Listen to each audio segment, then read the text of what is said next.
नमस्कार दोस्तों, बालोटे क्लासेस में आप सभी का स्वागत करता हूं।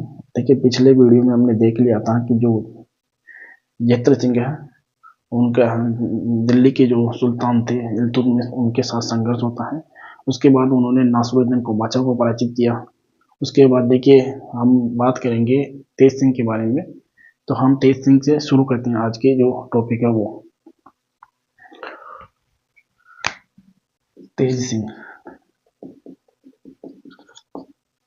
देखिए, तेज सिंह के जो शासनकाल की बात करूँ तो इनका जो शासनकाल रहा था वो रहा था 1250। कुछ इतिहासकार 1252 में मानते हैं, तो 1250 या 52 से 1273 तक इनका शासनकाल रहा था। 1250 या 52 और यहाँ से 1273 तक इसका शासन रहा था। तो देखिए, तेज सिंह की बात करूँ तो तेज सिंह की देखिए, जो महाराजा तेज सिंह की जो उपाधियों की बात करूँ तो जो उनकी उपाधियां हैं, एक तो परम्बट्टाकर है, एक महाराजा अधिराज, एक परमेश्वर, एक प्रलभ पद, प्रौढ़ प्रताप। तो ये चार प्रमुख इनकी उपाधियां हैं। इसके बाद देखिए जो मेवाड़ जो शैली का जो चित्र जो मेवाड़ शैली का जो प्रथम चित्र है जिसका नाम है शावक परिक्रमण सूत्रचूड़ी, तो वो चित्र है ना जो इन्हीं तेज सिंह के शासनकाल में चित्रित किया गया था। और जो चित्र है ना उसका नाम है शावक परिक्रमण सूत्रचूड़ी, और इसके जो चित्रकार का नाम है वो है कमलचंद। इसके बाद देखिए जो इनकी जो पत्नी थी जेतल देवी, उन्होंने चित्तौड़ में एक मंदिर का निर्माण करवाया था, और वो मंदिर का निर्माण करवाया था श्याम पार्श्वनाथ मंदिर का निर्माण है। तो देखिए इनकी उपाधियां थी उपाधियां तो इनकी चार उपाधियां कौन कौन सी बताई थी? परम भट्टाकर,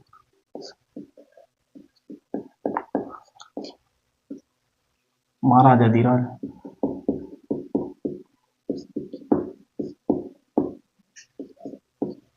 परमेश्वर, और एक थी प्रलभपद प्रौढ़ प्रताप।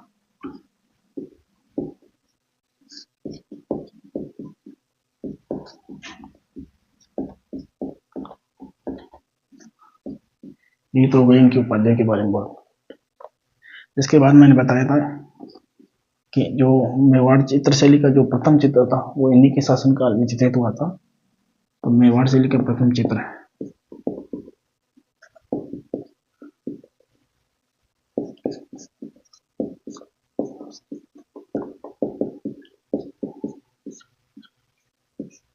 शावक परिक्रमण सूत्रचूड़ी।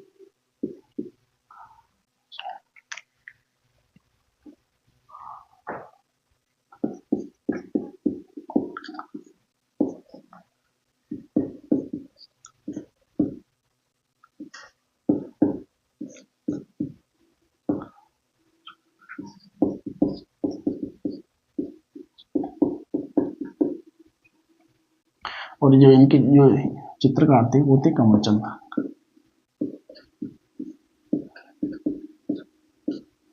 और 1260 में इस चित्रों को चित्रित किया गया था। इसके बाद इनकी पत्नी के बारे में बताया था। तो पत्नी थी जेतल देवी, और इन्होंने कौन से मंदिर का निर्माण करवाया था? श्याम पार्श्वनाथ है।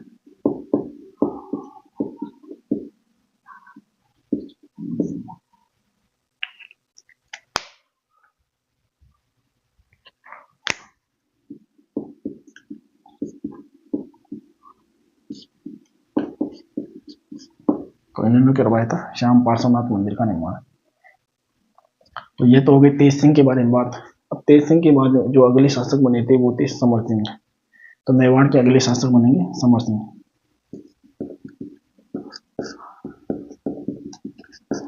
देखिए, समर सिंह के बारे में बात करूं तो समर सिंह के जो शासनकाल की बात करूं तो इनका जो शासनकाल रहा था 1273 से, और इनका शासनकाल रहा था 1301 तक। देखिए, समर सिंह के बारे में ज्यादा तो कुछ भी नहीं है, लेकिन जो समर सिंह थे ना उनके बारे में एक तो कुंभलगढ़ प्रशस्ति, और एक आबू शिला लेख, और इसके साथ ही एक चिरवा शिला लेख, इनमें कुछ समर सिंह के बारे में कुछ बताया गया है, तो उनके बारे में बात करते हैं। देखिए, एक तो कुंभलगढ़ प्रशस्ति बताई मैंने अभी,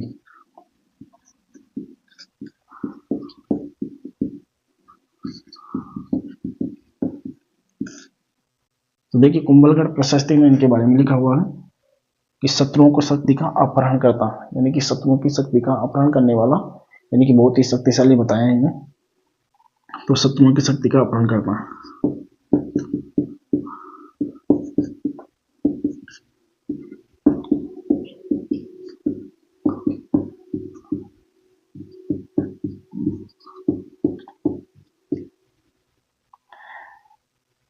इसके साथ ही चिरवासी लालेक,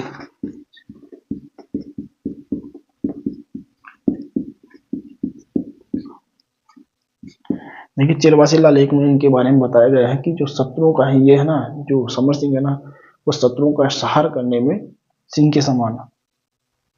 ये कौन बताया कि इसमें बताया गया है चिरवासी लालेक में। तो इसमें बताया गया है शत्रुओं का संहार करने में सिंह के समान।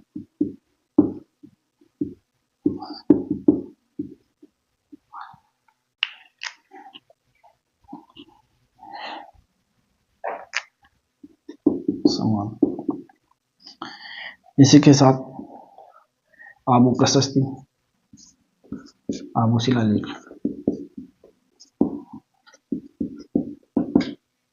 तो देखिए आबू शिलालेख में कहा गया है कि जो ये समर सिंह है ना, ये गुजरात से तुर्कों का उद्धारक है, यानी कि गुजरात की रक्षा करने वाला तुर्कों से। तो इसमें बताया गया है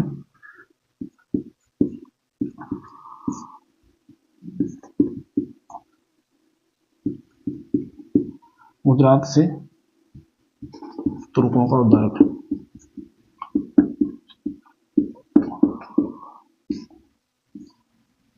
ये तो हो गई समर सिंह के बारे में बात। अब देखिए समर सिंह के बारे में इससे ज्यादा तो कुछ भी नहीं है, लेकिन जो समर सिंह के जो पुत्र थे वो दो पुत्र थे। एक का नाम था कुंभकर्ण। तो देखिए कुंभकर्ण ने क्या किया, वो मेवाड़ से निकलकर और वो चले जाते हैं नेपाल में, और नेपाल में जाकर अपने राज्य की स्थापना करते हैं। अब बचे इनके जो छोटे पुत्र थे उनका नाम था रतन सिंह। तो रतन सिंह मेवाड़ के अगले शासक बनते हैं, और रतन सिंह के बारे में हम अब डिटेल से चर्चा करेंगे। तो देखिए रतन सिंह के बारे में बात करूं तो जो रतन सिंह का जो शासन काल था वो 2 वर्षों का रहा। तो देखिए रतन सिंह रहा, एक तो 1302 में शासक बनता है और एक 1303 में वो चित्तौड़ का प्रथम शाखा हो जाता है। तो 1301 से 1302 तक चित्तौड़ के जो शासक रहे थे वो थे रतन सिंह।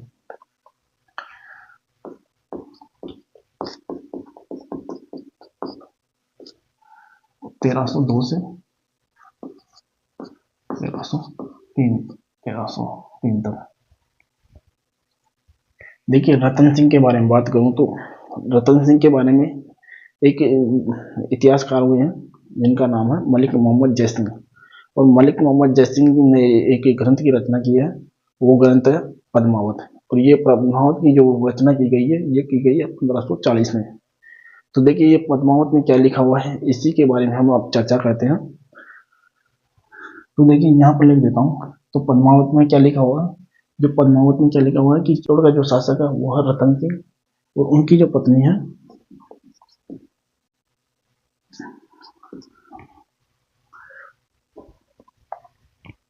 तो पत्नी हुई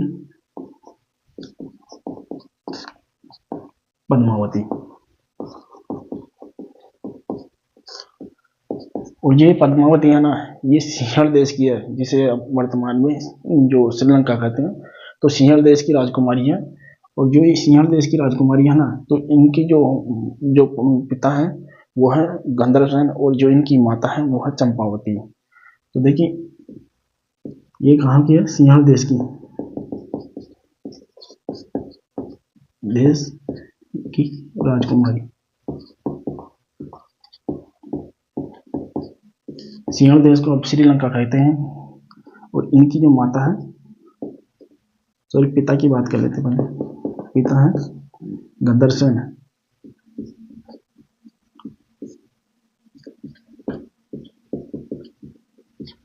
और माता चंपावती।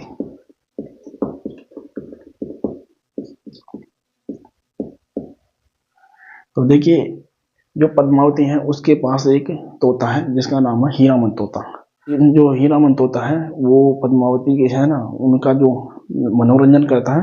एक दिन क्या होता है कि जो एक शिकारी होता है, और शिकारी क्या करता है, इस तोते को पकड़ता है। तो पकड़ने के बाद एक ब्राह्मण को बेच देता है। और ब्राह्मण ने क्या किया, ये जो मेवाड़ के शासक रतन सिंह है ना, उनको वो तोता बेच देते हैं। तो रतन सिंह उन तोते को खरीद लेते हैं और वो चित्तौड़ लेकर चले जाते हैं।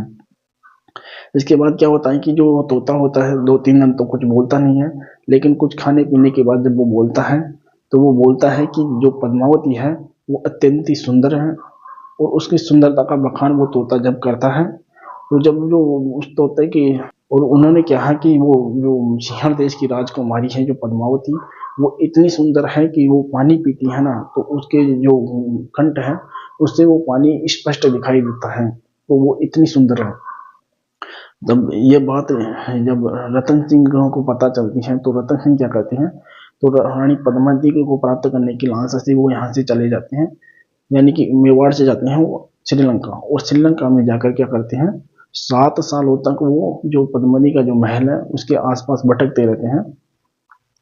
तो देखिए 7 साल तक जब भटकते रहते हैं तो एक दिन क्या होता है, पद्मिनी से उनकी मुलाकात होती है और कुछ दिनों तक उनकी बातचीत होती है। और कुछ दिनों के बाद बातचीत होने के बाद जब वो उनके पिता को पता चलता है गंधर्व सेन को, तो उन्होंने क्या किया, जो पद्मावती है उनका विवाह किया रतन सिंह के साथ।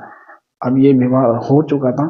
अब विवाह होने के बाद क्या हुआ कि जो श्रीलंका से रतन सिंह पद्मावती को लेकर आते हैं चित्तौड़गढ़।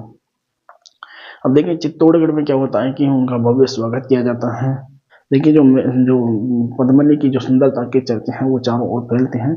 तो देखिए एक क्या होता है कि जो रतन सिंह के राज्य में एक व्यक्ति होता है जिसका नाम है राघव चेतन। तो राघव चेतन क्या करता है, यानी कि वो जादू टोना करता है। तो जादू टोने में निपुण होने के कारण वो क्या करता है, जो सुंदर स्त्रियां होती हैं उनको वो वश में कर लेता है। तो देखिए वो क्या करता है कि जो ये पद्मिनी होती है ना उसके ऊपर भी ये ऐसा ही करने की सोचता है। लेकिन देखिए जो रतन सिंह है उसको ये पता चल जाता है कि जो ये राघव चेतन है इसकी नीयत में खोट है। तो वो क्या करते हैं, इसको यानी कि अपने राज्य से बेदखल कर देते हैं।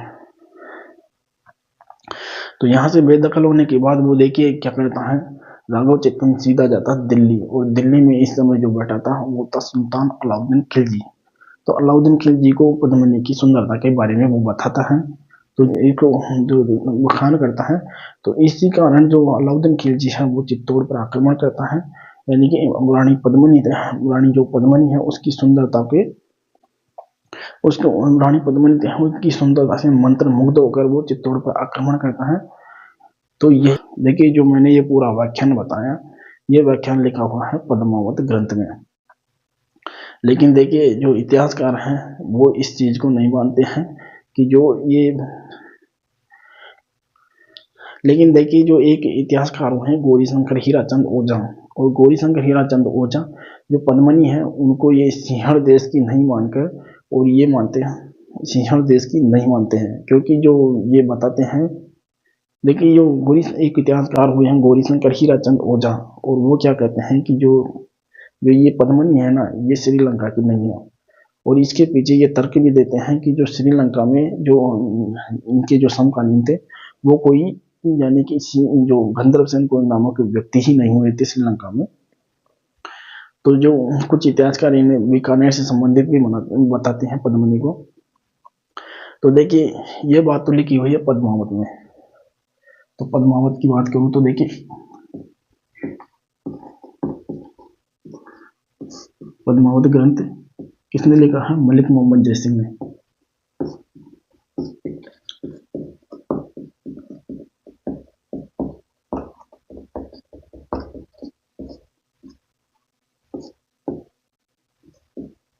और ये लिखी थी 1540 में, यानी कि शाखा होने के 250 साल बाद में लिखी गई थी पद्मावत। अब देखिए दूसरे ग्रंथ की बात करूं तो एक जो इस साके का जो आंखों देखा वर्णन किया है वो किया है एक इतिहासकार हुए हैं। देखिए अलाउद्दीन खिलजी ने इस चित्तौड़ पर जो आक्रमण किया था, तो इसका जो आंखों देखा लाइव टेलीकास्ट किया था वो किया था एक जो अलाउद्दीन खिलजी का ही एक दरबारी था जिसका नाम था अमीर खुसरो। तो अमीर खुसरो ने इसका देखा, आंखों देखा वर्णन किया था, और वो किया था खजाइन उल फतूह में। तो अलाउद्दीन खिलजी का कौन सा दरबारी कवि था? अमीर खुसरो।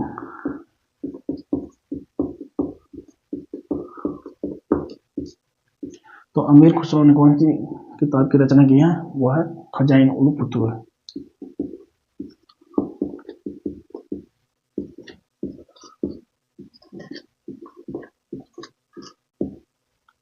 इसमें क्या किया है, जो ये चित्तौड़ का प्रथम छापा हुआ है उसका लाइव टेलीकास्ट किया है अमीर खुसरो ने।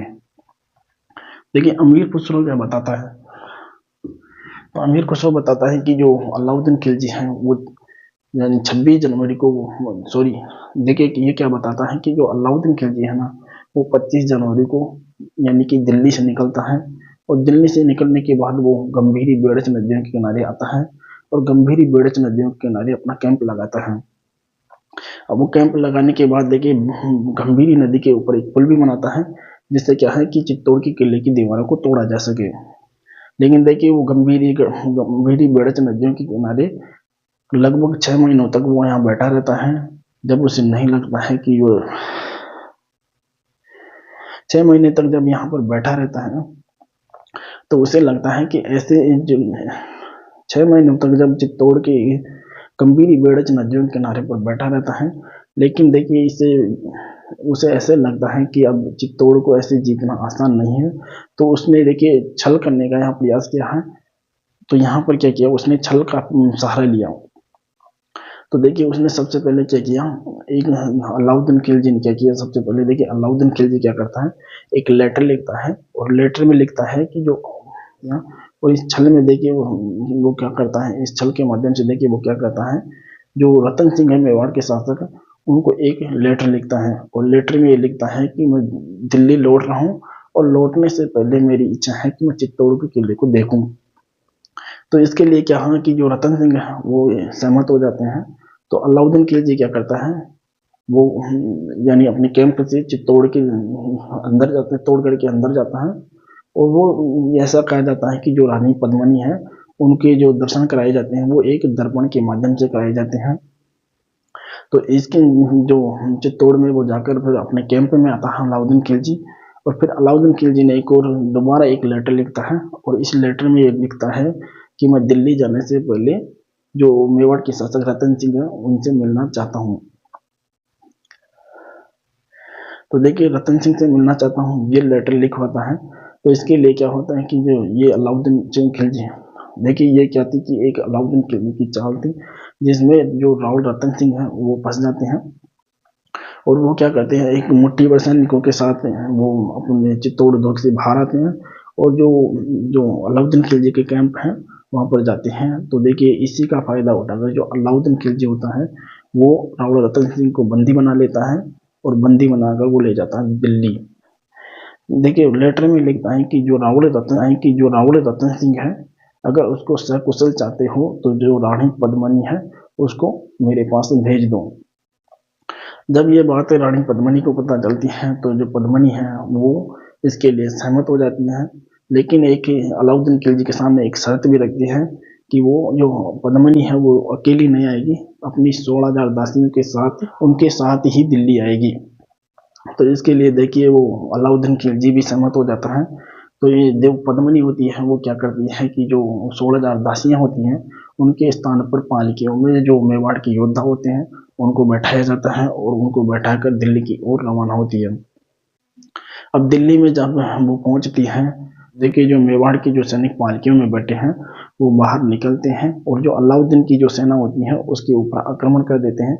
देखिए इसी बीच क्या होता है कि जो अलाउद्दीन खिलजी का है जो ध्यान है वो भटक जाता है, और इसी का फायदा उठाकर जो पद्मनी है वो रावण रतन सिंह को बचाकर और वो ले आती है चित्तौड़गढ़ में। अब देखिए इससे क्या होता है कि जो अलाउद्दीन खिलजी है वो अत्यधिक क्रुद्ध होता है, और एक बड़ी सेना लेकर वो चित्तौड़ पर आक्रमण करने के लिए आ जाता है, और यहीं पर होता है चित्तौड़ का तीसरा संग्राम। तो देखिए मैंने क्या क्या बताया कि देखिए जो अलाउद्दीन खिलजी है वो 26 जनवरी को आता है, 26 जनवरी को दिल्ली से रवाना होता है।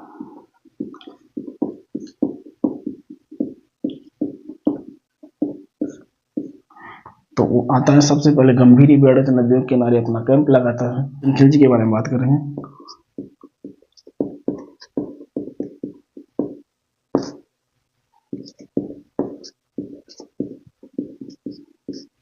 तो अलाउद्दीन खिलजी ने क्या किया, 26 जनवरी को वो दिल्ली से रवाना होता है और दिल्ली से रवाना होने के बाद वो मेवाड़ पहुंचता है और गंभीरी बेड़च नदियों के किनारे अपना कैंप लगाता है।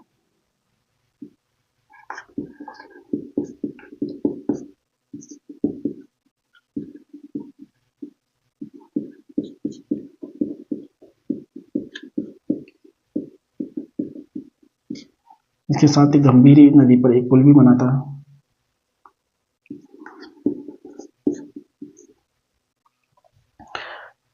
देखिए इसके बाद क्या होता है कि इसके बाद देखिए वो क्या होता है कि बड़ी सेना लेकर आता है और चित्तौड़ पर आक्रमण कर देता है। तो देखिए इस आक्रमण में क्या हुआ कि जो मेवाड़ के जो योद्धा है वो केसरिया कहते हैं, जो रावल रतन सिंह होते हैं उनके जो सेनापति होते हैं गोरा और बादल, वो सभी केसरिया करते हैं और रानी पद्मनी होती है उसके 16,000 दासियां यानी कि जौहर करती है। तो देखिए इसमें क्या हुआ कि जो 26 अगस्त को है ना, जो अलाउद्दीन खिलजी का चित्तौड़ पर अधिकार हो जाता है, यानी कि ये जो साकावाह वो 25 अगस्त को होता है और 26 अगस्त को चित्तौड़ पर अलाउद्दीन खिलजी का वो अधिकार हो जाता है। तो देखिए 1303 को ये साका होता है, तो साका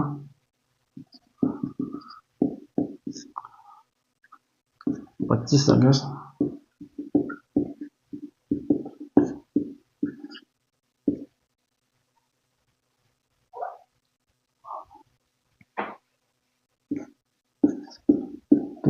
को साका होता है,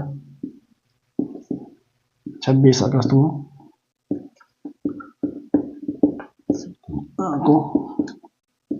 अलाउद्दीन खिलजी का अधिकार।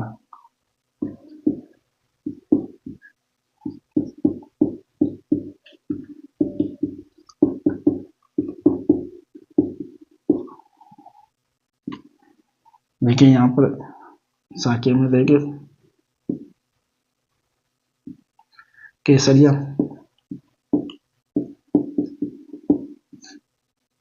केसरिया करते हैं रावल रतन सिंह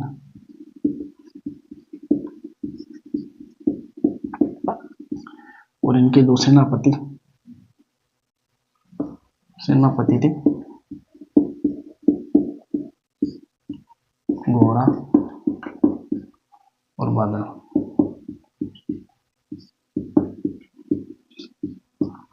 जौहर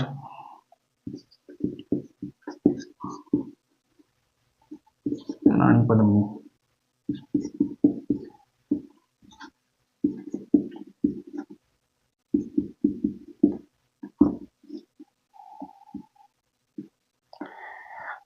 देखिए अलाउद्दीन खिलजी यहाँ पर क्या करता है कि जो 1 लाख हिंदू होते हैं उनका वध करवा देता है और जो चित्तौड़ होता है उसका नाम बदलकर अपने जो पुत्र था खिज्र का उसके नाम पर इसका नाम खिजराबाद कर देता है।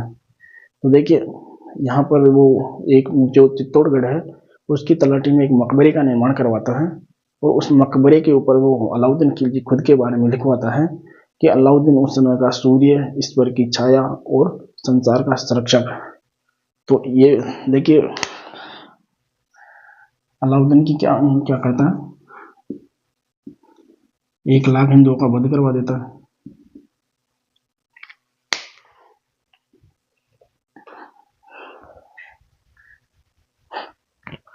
तो यहाँ पर देखिए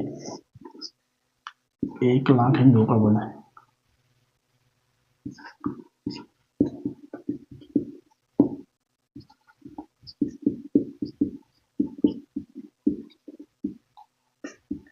इसके साथ देखिए चित्तौड़ की तलहटी में मकबरी का निर्माण करवाता है।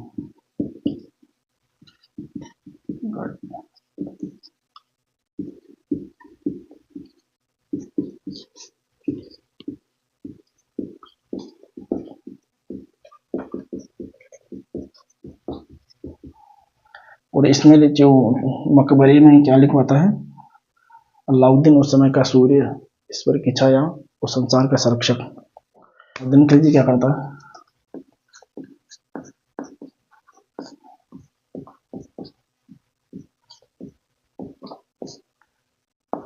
पहले तो 1 लाख हिंदू को वध करवाता हो,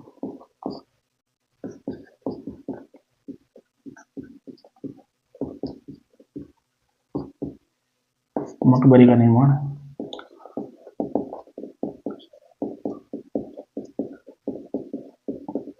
इस मकबरे के ऊपर लिखवाता है अलाउद्दीन।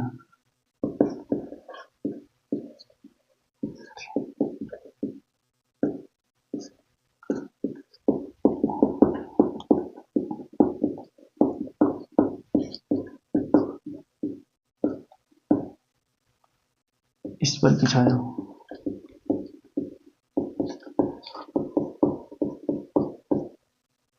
संसार का संरक्षक।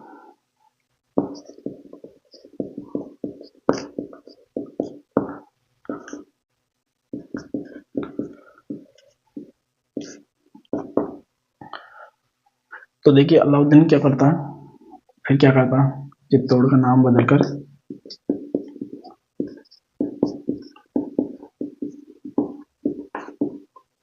खिजराबाद, अपने पुत्र खिजर खां के नाम पर खिजराबाद कर देता है।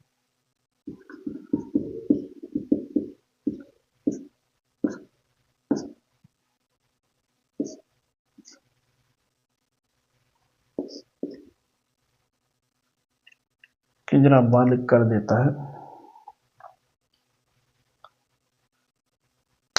इसके बाद देखिए जो अलाउद्दीन खिलजी है वो दिल्ली चले जाता है, और जो इसके बाद देखिए दिल्ली में क्या होता है कि सत्ता को लेकर संघर्ष होता है, और जो अलाउद्दीन खिलजी के जो पुत्र होता है वो भी दिल्ली छोड़कर चला। देखिए इसके बाद क्या होता है कि जो अलाउद्दीन खिलजी कुछ समय के बाद दिल्ली चला जाता है। इसके बाद कुछ ही समय के बाद जो खिज्र खां है वो भी दिल्ली चला जाता है, लेकिन दिल्ली जाने से पहले देखिए यहाँ पर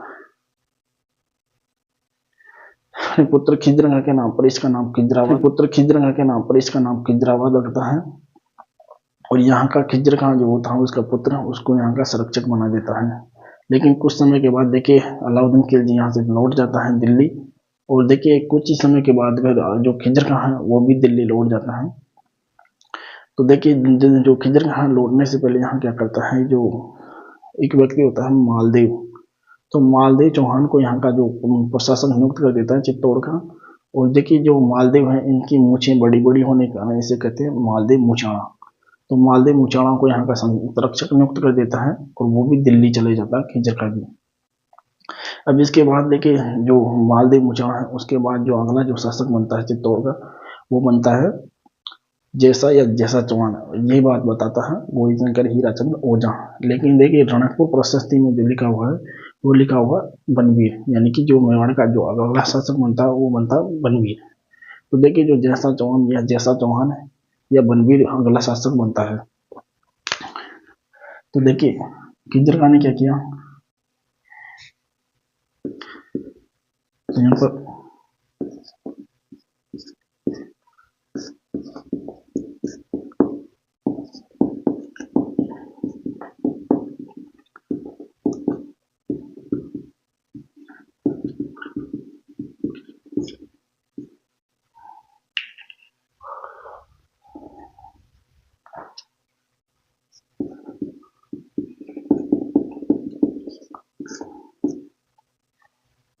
तो खिज्र खां के बाद बनता है मालदेव मुचाणा या मालदेव चौहान, और इसके बाद जो शासक बनता है वो जैसा चौहान या फिर वो बनता है बनवीर।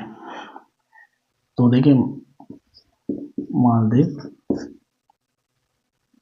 चौहान, और इसी को कहते हैं मालदेव मुचाणा।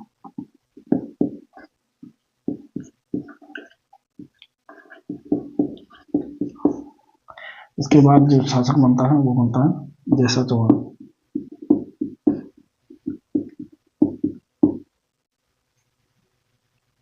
कुछ इतिहासकार इनसे मानते हैं बनवीर। जैसा चौहान तो बताया गौरीशंकर हीराचंद ओझा ने और बनवीर बताया है रणपुर प्रशस्ति में। अब देखिए आज के लिए इतना ही। जो भी कोई नए हो तो वो चैनल को सब्सक्राइब करें और वीडियो पसंद आए तो इस पर कमेंट करें कि आपको वीडियो कैसा लगा। तो थैंक यू, धन्यवाद।